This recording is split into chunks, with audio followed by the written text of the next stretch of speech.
எங்கள் பேரன்புக்குரிய இசைக்கவி ரமணன் ஐயா அவர்கள் அதிகம் அறிமுகம் தேவையில்லாத ஆளுமை, பேச்சாளர், எழுத்தாளர், பாடகர், நடிகர், மகாகவி பாரதி என்கிற ஆளுமையை அவர் 2 நூற்றாண்டுகள் ஆன பின்னும் தமிழ் மக்கள் மனதில் வாழ வைத்துக் கொண்டிருக்கிற எங்கள் பேரன்புக்குரிய இசைக்கவி ரமணன் அவர்களை உரையாற்ற உங்கள் அன்பின் கரவொலியோடு அவரை வணங்கி வரவேற்கிறேன்.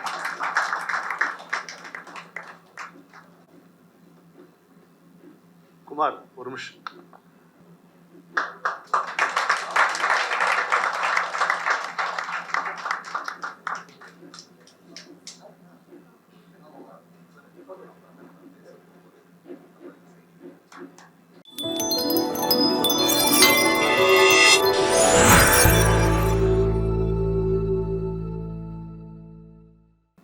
நலமே விளையும் நமக்கென நம்பு, நலமே விளையும் நமக்கு.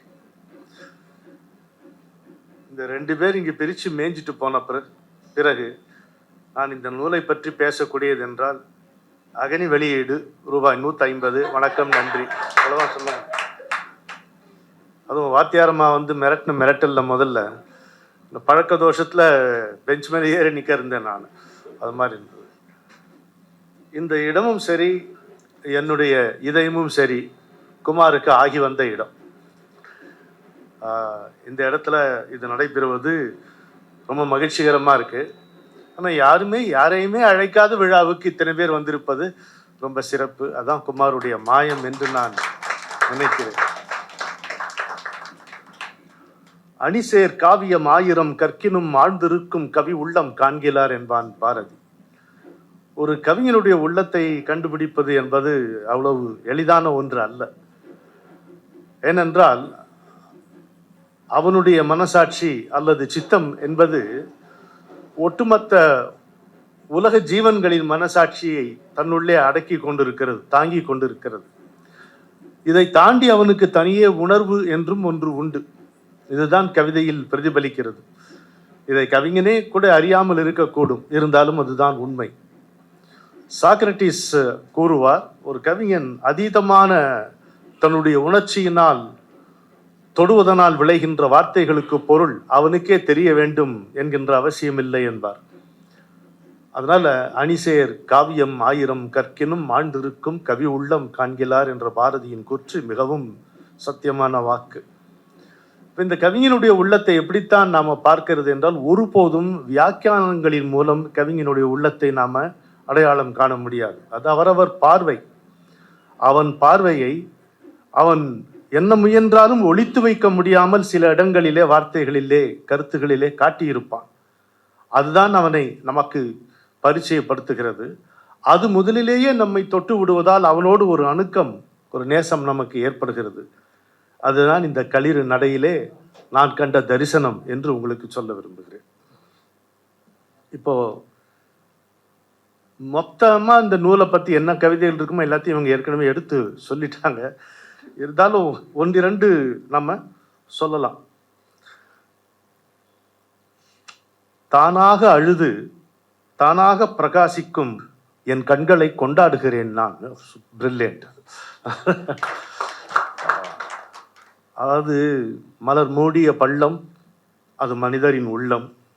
அதில் அவரே விழுவார், அவரே அழுவார், அவரே எழுந்திடுவார், அவரே இசைத்திடுவார்னு சொல்லலாம். அது மாதிரி இருக்கக்கூடியது தான்.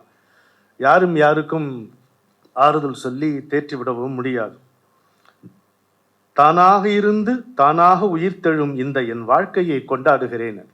இந்த கண்கள் எப்படி நாம தேற்றிக்கொள்ளுகிறோமோ அப்படித்தான் வாழ்க்கையும் தன்னை தேற்றிக்கொள்கிறது என்பதை சேர்த்து பார்க்கும் பொழுது, ஒரு கவிதையில பார்க்கும் பொழுது பிரமிப்பாக இருக்கிறது. ஒரு நதியினுடைய ஆழம் என்பது மர்மமாக இருக்கக்கூடாது. சவியுற தெளிந்துன்னு கம்பன் சொல்ற மாதிரி, ஒரு காசை போட்டால் அதோ அந்த காசை எடுத்துடலாமேன்ற மாதிரி இருக்கும். ஆனால் காலை விட்டால் அதனுடைய ஆழம் போய்கொண்டே இருக்கும். அப்படி இருப்பது தான் கவிதையினுடைய அழகு. என்ன ஒரு இந்த ஒரு தன்னடக்கம் பாருங்க. கோவிலின் உள்ளே இருப்பது நான் என்று தெரியாமல் வெளியிலே காத்திருந்தேன். எவ்வளவோ ரப்புள்ளரிக்குது அப்படியே இந்த தன்னடக்கத்தை பார்க்கும். மரபின் மைந்தன் முத்தையாவுடைய வரி ஞாபகம். இதற்கு முன்னால் நான் இறைவனாக இருந்தேன் அப்படின்றாரு. அப்படின்னா என்ன அர்த்தம்? ப்ராக்ரெஸ் ஆயிருக்காருன்னு அர்த்தம். அவ்வளவு அழகாக இருக்கிறது. இன்னொரு இடம் பாருங்க. அதாவது இந்த கவிதை புத்தகத்தை பற்றி பேசணும்னா எப்படி இருக்குன்னு தெரியுமா? நம்மளாம் வட்டமாக உட்காந்துக்கிட்டு ஒருத்தர் மாற்றி ஒருத்தர் அது படிக்கணும். ஒரு கவிதையாக படித்து அனுபவிக்கணும். அதுதான் அழகாக இருக்கும். கவிதையை விளக்கும் பொழுது என்னோ ஒரு மாதிரி ஒரு நெருடலாக போய் விடுகிறது. அது உங்களை ஒரு கொண்டாட்டத்திற்கு தயாராக்கிவிட்டு அவர்கள் காணாமல் போகிறார்கள். உங்களால் ஏற்பட்ட இழப்புகளை ஈடுகட்ட எதையோ உண்டு பண்ணுகிறார்கள். தெரியுமா உங்கள் கண்களுக்கு என்று கேட்கிறார். அப்போ அதை தெரிந்து கொண்டுதான் நாம் மற்றவரை இனிமேல் பார்க்க வேண்டும் என்கின்ற படிப்பினை அதிலே நமக்கு கிடைக்கிறது. காலத்தை சொல்லும் பொழுது என் பாட்டி பூட்டன் முன் சென்ற மூதாதையர் வயதுகளை தின்றுதான் காலம் பசியாறி உள்ளது. தின்றே வளர்கிறது தீ, தீராமல் தின்று கொண்டே இருப்பது காலம். இதுதான் தீக்கும் காலத்துக்கும் இருக்கக்கூடிய வேறுபாடு. தின்றே வளர்கிறது தீ, தீராமல் தின்று கொண்டே இருக்கிறது காலம். இந்த சிறுவன் நசிகேதன் யமன் முன்பு நிற்கும் பொழுது, கிருஷ்ணா வந்திருக்கியா, இதெல்லாம் எங்கடா வருதுன்னு பார்த்தேன். யமன் முன்பு நிற்கும் பொழுது யமன் சொல்றான், அவனுக்கு அந்த வரத்தை மட்டும் கேட்காத, இந்த மரணத்திற்கு அப்பால் என்ன இருக்கிறது என்பதை கேட்கும். அதை கேட்காத, நான் அவனுக்கு இந்த செல்வங்களை தருகிறேன், தேவ கன்னியரை தருகிறேன், அதை பார்த்து பார். நீ எதையெல்லாம் அறுவடை செய்ய போகிறாயோ அதை நீ எனக்கு தந்து என்ன பயன்? இன்றைக்கு இல்லை என்றாலும் நாளைக்கு நீ அதை அறுவடை செய்து கொள்வாய், எனக்கு அது வேண்டாம் என்கிறான்.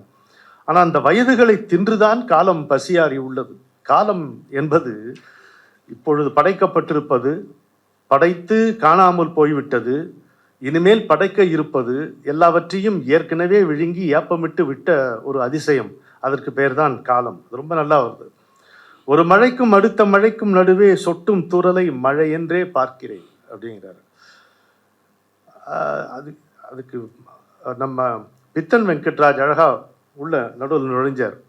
ஒரு மழையின் இழைக்கும் இன்னொரு மழையின் இழைக்கும் நடுவிலே நழுவி நழுவி சென்று வருகின்ற உல்லாசம் ஒரு கவிஞனுக்கு மட்டுமே தான் வாய்க்கும், இல்லையா? அனுமனுக்கு வாய்த்ததாக கம்பன் கூறுவான். ஆனால் அந்த ஒரு மழை, அதுதான் பாரதியார் 1000 அமுத வைரக்கோள்கள்ங்கிறார். அமுத வைரக்கோள்கள் மழையை சொல்றார். அது நடுவில் நம்ம போயிட்டு வர்றதுக்கு அவ்வளவு சுகமாக இருக்கும் என்று. இன்னொன்று பார்த்தனே, 1 2 நிறைய இருக்கு, இது மொத்தமா படிக்க வேண்டியதுதான். வலிகளுக்கு என்னை பற்றி தெரியாது. அற்புதமான ஒரு வார்த்தை இது. நான் மிகைப்படுத்தி சொல்லலைன்னு நீங்க நம்புவீர்களானால், எனக்கு இந்த மாதிரி சில வார்த்தைகள் உபனிஷத் வாக்கியம் மாதிரி இருக்கு. இது குறள் வாக்கியம். இடும்பைக்கு இடும்பை படுப்பர், இடும்பைக்கு இடும்பை படாதவர் அல்ல. துன்பத்துக்கே நம்ம கண்டா ஒரு பயம் வந்துருமா? எவன் துன்பத்துல துவளாம இருக்கிறானோ அவனை கண்டால் துன்பமே அஞ்சி விலகும் என்று. அதுதான் இது. வலிகளுக்கு என்னை பற்றி தெரியாது. எவன் அப்படி துன்பப்படாம இருப்பான் அப்படின்னு கேட்டீங்கன்னா, எவனுடைய தலை இன்பத்தில் கிறுகிறுப்பதில்லையோ அவனுடைய கால்கள் தான் துன்பத்தில் துவளாமல் இருக்கும். அந்த படிப்பினையும் இந்த கவிதை மூலம் எனக்கு கிடைக்கிறது. ஊருக்கு சென்று இன்னொரு முறை கிணற்றை கடக்கையில் எட்டி பார்க்கிறேன். எது உருகி உருகி அவளுக்காக எழுதிய அத்தனை கவிதைகளும் பாழ் என்று கருதி தொலைவு கிணற்றில் தான் கவிதை. தொலைவு கிணற்றில் கொட்டிவிட்டு திரும்பி பார்க்காமல் கிளம்பினேன். ஊருக்கு சென்ற இன்னொரு முறை கிணற்றை கடக்கையில் எட்டி பார்க்கிறேன். அதில் ஒரு கவிதையேனும் தப்பித்து மிதக்கிறதா என்று. எவ்வளோ அழகா இருக்கு பாரு. இது என் நண்பருக்கு நடந்த நிகழ்ச்சி. RS மணின்னு கனடால இருந்தார். என்னை விட 17 வயது மூத்தவர். என்னை ஒரு உற்ற நண்பனாக நடத்தினார். அவர் பன்முக வித்தகர், நல்ல அழகா இருப்பார், ரொம்ப பெரிய கலைஞராக இருந்தார், எல்லா விதங்களிலும் சிறந்தவராக இருந்தார். அப்போ அவர் மத்திய பிரதேசில் இருக்கும் பொழுது அவர் மேலே ரொம்ப காதல் கொண்டு பல பெண்கள் அவருக்கு கடிதம் எழுதி அந்த மாதிரிலாம் இருந்தது. அவர் கல்யாணம் ஆயிடுச்சு, சின்ன வயசுலேயே கல்யாணம் ஆயிடுச்சு. ஒரு முறை அவர் மனைவி இவ்வளோ கடிதங்கள் உங்களுக்கு வருது அப்படின்னு சொல்லிட்டு பாவம் ஒரு கிளேசம் ஏற்பட்டது. அவர் அம்மாவை கூப்பிட்டுட்டு சம்பல் நதி கரைக்கு போனார். போய் அந்த கடிதங்கள்லாம் முதல் முறையாக பிரிக்கிறார். அவர் முதல் முறையாக பிரித்து படிக்கிறார். எல்லா கடிதங்கள்லையும் ஒரு கடிதத்துக்காவது நீ பதில் எழுதக்கூடாதா, அப்படியோ இப்படியோ தான் இருக்கே தவிர அவர் மேலே தவறாக அவர்கள் மனைவி எண்ணிக்கொள்ளும்படியாக ஒன்றுமே அதில் இல்லை. அதை பார்த்தோன்னா அவங்களுக்கு வருத்தமாகுது. சரி, உங்களை போய் தப்பாக நினச்சிட்டேனேன்னு சொல்லிட்டு அவங்க கிளம்பி போகிறாங்க. இவர் அந்த மற்ற கடிதங்களையும் குமார் மாதிரி இப்போ எல்லாம் செட்டில் ஆயிடுச்சுல்ல, ஒன்றும் இல்லையா, இப்போ எல்லாம் கிழித்து அந்த சம்பல் நதியில் அப்படி தூக்கி போடுறாரு. போட்டுட்டு மணலை உதறிட்டு எழுந்துக்கும் பொழுது அந்த அலையில் ஒரு வாட்டி அப்படி எம்பி அப்படி போகுதான். அதை சொன்னார். ஐடில் டியர்ஸ்னு ஒரு கவிதை தொகுப்பு அவருடைய ஆங்கிலத்தில் இருக்குது, அதில் எழுதியிருந்தார். மனவீணை மீட்டி வரும் புது புது ராகத்தை தினம் ஒரு வரியாக தனி மறந்து எழுதி வைத்தாய். கவிழ்த்த இதயத்தின் கவின்முக மலர்களுக்கு கடிதங்கள் என்றொரு கள்ளப் பெயர் வைத்தாய். பனிக்காற்றில் உடல் சிலிர்த்து பாதையிலே விழுந்துவிட்ட பாரிஜாத மலர்கள் இவை. பொறுமையோடு கோத்தளித்தாய். இடிந்துவிட்ட சொர்க்கத்தில் இனியதற்கு கிண்ணம் என்று இவற்றையெல்லாம் நான் இந்த நதியினிலே எரிகின்றேன். மன விம்மல் போல் அலைகள் ஏறி வரும்போது அது மறுபடியும் மறுபடியும் கரையேற பார்க்கிறது. பிரிகின்ற குழந்தையின் புரியாத தத்தளிப்பு, விழுகின்ற சூரியனின் வினோத தவிதவிப்பு, ஒரு முறை என் காலை ஒத்திவிட்டு போகிறது. அதுவே காதல் சாம்ராஜ்யத்தின் கடைசி முத்தம் என்று அவருடைய கவிதையை நான் மொழிபெயர்த்தேன். அது இப்போ எனக்கு ஞாபகம் வருது. உனக்கு அதே மாதிரி உனக்கு நான் பெற்றெடுக்கவில்லை, ஆனாலும் என் குழந்தைக்கு உன் சாயல் இல்லாமல் இல்லை. இது இந்த வரிகள் இந்த அந்த கவிதையினுடைய சூழ்நிலையை பார்க்கும் பொழுது ஒரு சைக்காலஜிஸ்டுடைய டிலைட்டாக அது இருக்கிறது. நான் 5 நிமிஷம் இருக்குன்னு நினைக்கிறேன். சரி, அப்புறம் ஒரு நெடுங்கவிதை பின்னால் வருது, நேரம் அதுக்கு போயிடலாம். மரணத்தை பற்றி ஒரு நெடுங்கவிதை. அதுக்கு முன்னால ஒரு ஒற்றை வரியில் அப்படி சொல்லிட்டு போறாரு. தனியே நடக்க விருப்பம் நிழல் படுத்துகிறதேங்கிறார். தனியே நடக்க விருப்பம் நிழல் படுத்துகிறதே. அதுக்கு நீங்க யாரை கோட் பண்ணீங்க பித்தன்? மௌனிய அப்படின்னு அழகா சொன்னாரு. எனக்கு என்ன இப்போ இந்த வயசுல வாழ்க்கையினுடைய நிதர்சனங்களோடு நிறைய போராடி மார்புற தழுவி மார்ல முதுகுலெல்லாம் மண்ணு கிண்ண வாங்கி இப்போ சௌக்கியமா இருக்கேனே. அப்போ எனக்கு என்ன தோணுன்னா, இந்த வாழ்க்கையில தெரிந்து கொண்ட பாடம் நீரில் நிழல் போல் நனையாமல் நீந்த கற்றுக்கொள்ள வேண்டும் இல்லையா? நீரில் நிழல் போல் நனையாமல் நீந்த கற்றுக்கொள்ள வேண்டும் என்கின்ற பாடம் நமக்கு தெரிகிறது. அதே மாதிரி நள்ளிரவில் நீர் அருந்த எழுந்தேன் அப்படின்ட்டு அற்புதமான ஒரு கவிதை. எழுந்து பார்த்தாதான் இந்த நள்ளிரவுங்கிறது நம்ம அமைதியான நேரம் நினைக்கிறோம். எத்தனையோ ஜீவராசிகளுக்கு அதுதான் பகல். அப்படி இருக்கு.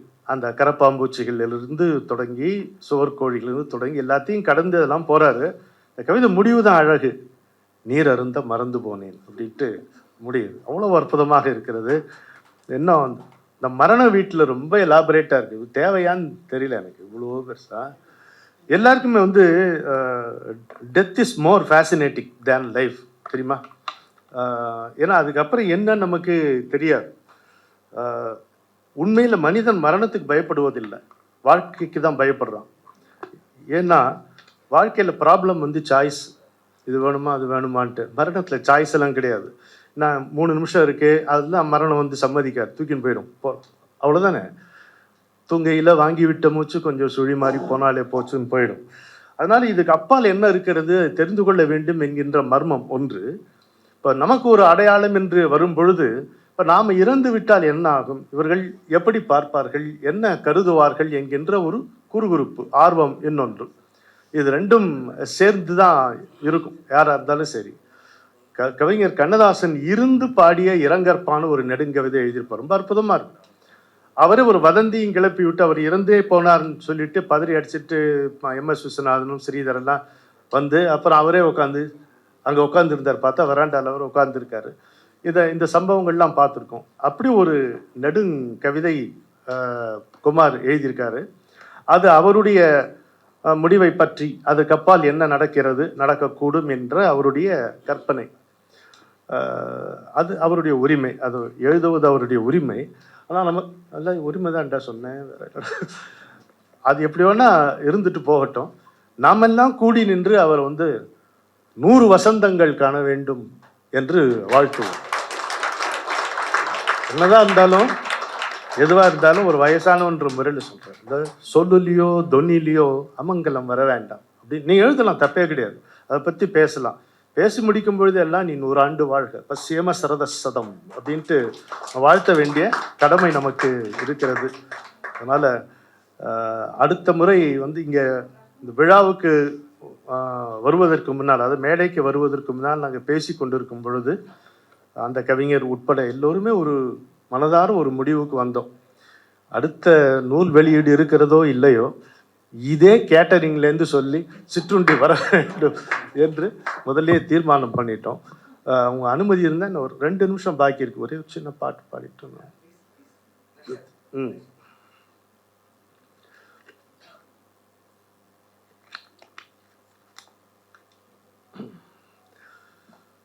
வாழ்க்கையை நம்ம கொண்டாடுவோம்.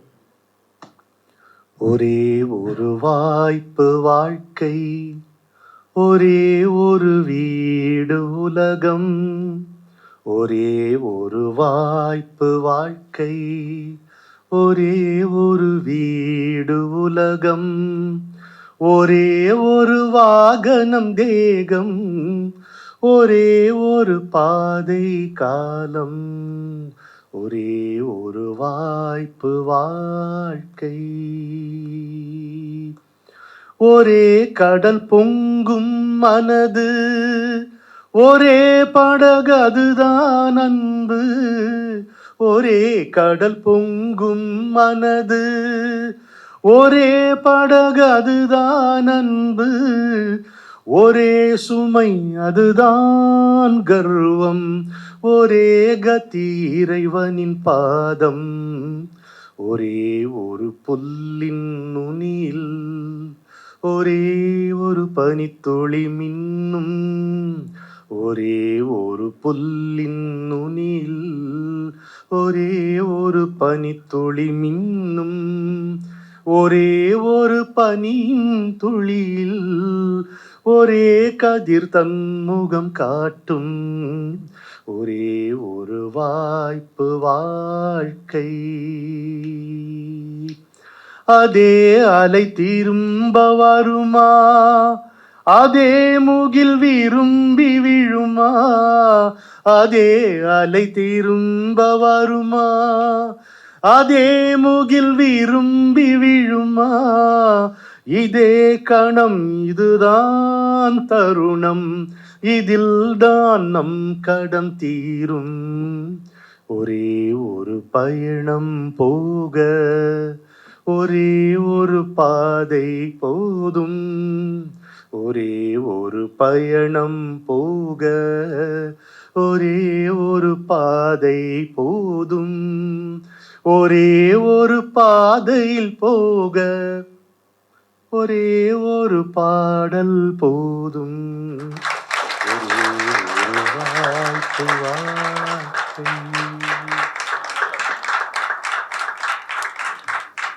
ஒரு குலைவான ஒரு நெகிழ்வானது ஒரு உரை.